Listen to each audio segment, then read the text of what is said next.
Don't take Ridgeway tonight. The message appeared on Marcus Hale's phone at 11:42 p.m. He stared at the screen, unmoving, because he had already taken Ridgeway. And if everything had gone according to plan, he would have been there right when it happened. What happened next would leave him questioning whether some warnings arrive late or exactly when they're meant to. But to understand why that message mattered, we have to go back a few hours earlier. Marcus sat alone in his car, engine idling in a dimly lit parking lot. The glow from a flickering street lamp cut across the windshield in uneven pulses. His phone lay face up in his lap, silent, as it had been most of the day. No calls, no emails, no replies.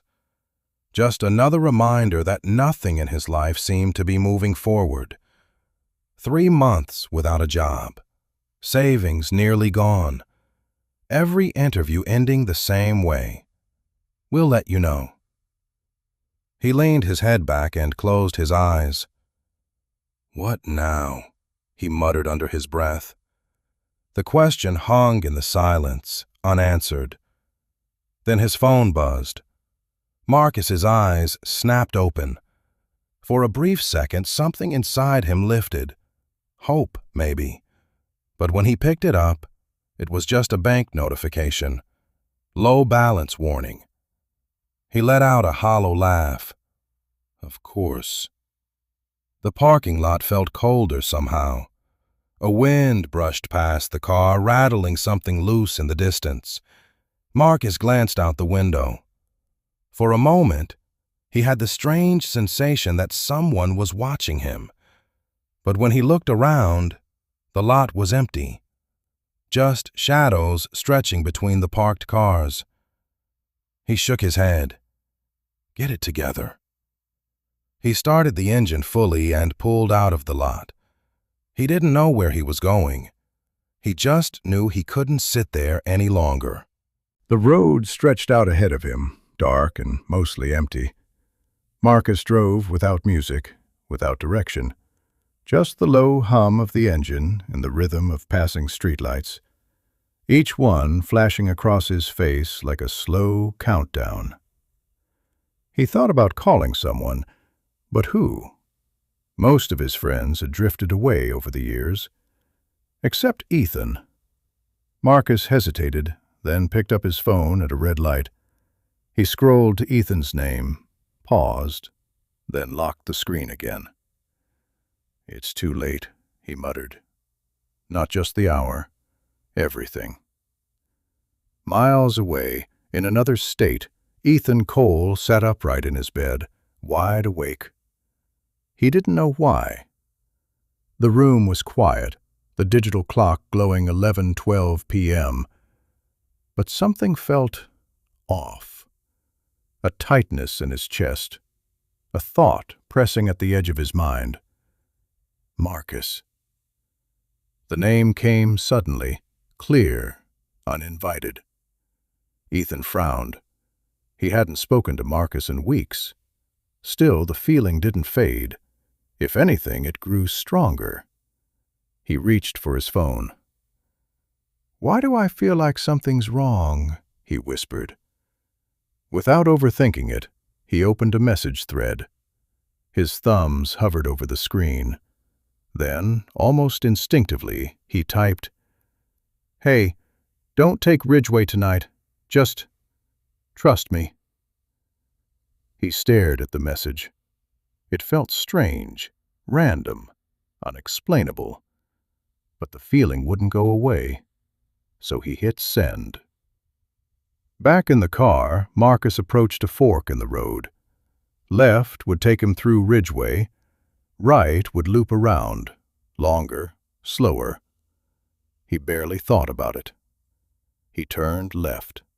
Marcus had been driving on Ridgeway for less than 5 minutes when he saw it. Flashing lights, red and blue cutting through the darkness, traffic slowing ahead. His grip tightened on the wheel. What now? As he got closer, the scene came into focus. A wreck. Two cars crumpled at an angle that didn't make sense. Glass scattered across the road like fragments of something that had broken too suddenly to stop. Emergency responders moved quickly, voices sharp, urgent. Marcus slowed to a crawl. Something about the scene made his chest tighten. Not just the damage, the timing. He checked the clock on his dashboard. 11:41 p.m. A strange thought crossed his mind. If I had left earlier.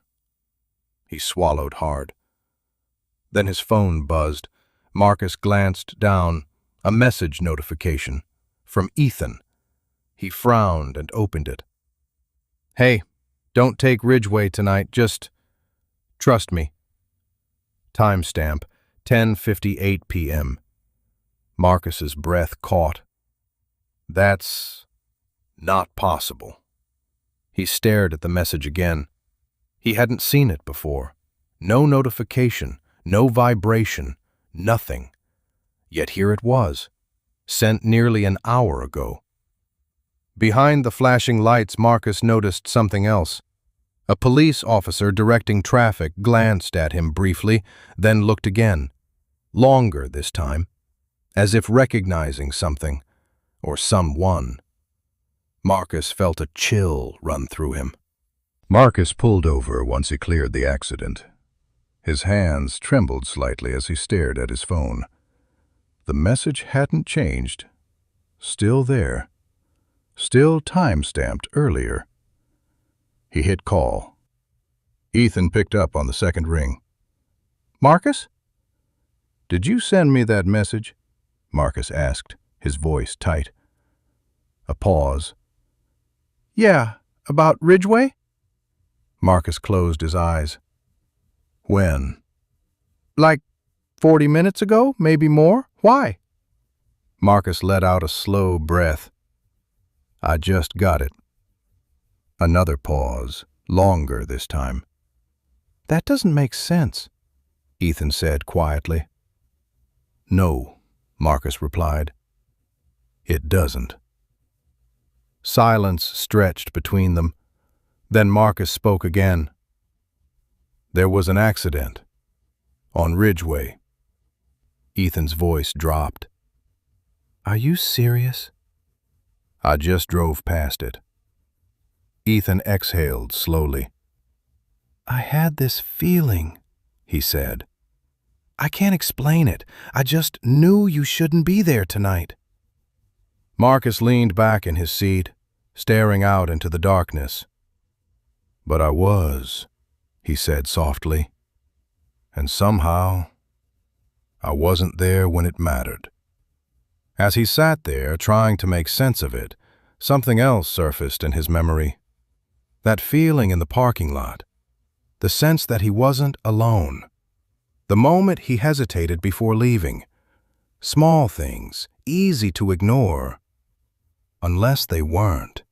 Marcus didn't go home right away.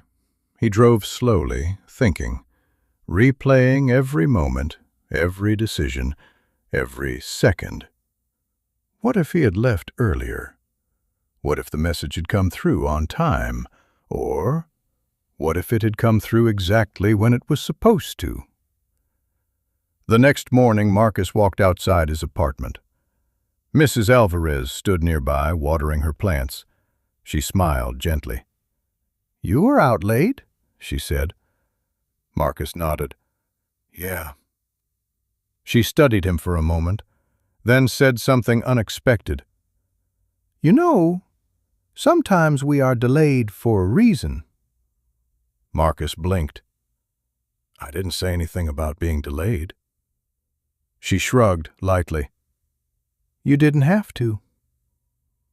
Later that day, Marcus checked his phone again. The message from Ethan was still there, unchanged. But something inside him had shifted. For the first time in months, he didn't feel stuck, or alone, or forgotten. Just guided, in a way he couldn't explain. That night, he sent a message back. I don't know what made you send that, but it mattered. Ethan replied almost instantly, "I don't think it was just me." Marcus looked at the screen for a long time, then set the phone down. Outside, the wind moved softly through the trees, and for the first time in a long while, the silence didn't feel empty. Some moments don't make sense in the moment. A delay, a missed message, a decision that feels random. But sometimes, those moments are the very things that keep us from harm, or lead us somewhere we were meant to be. Not every nudge is loud. Not every warning arrives on time. But that doesn't mean it wasn't heard. If this story stayed with you, take a moment to like, share, and follow Lanes and Lanterns. And tell us in the comments, have you ever experienced a moment where something unseen seemed to guide your path?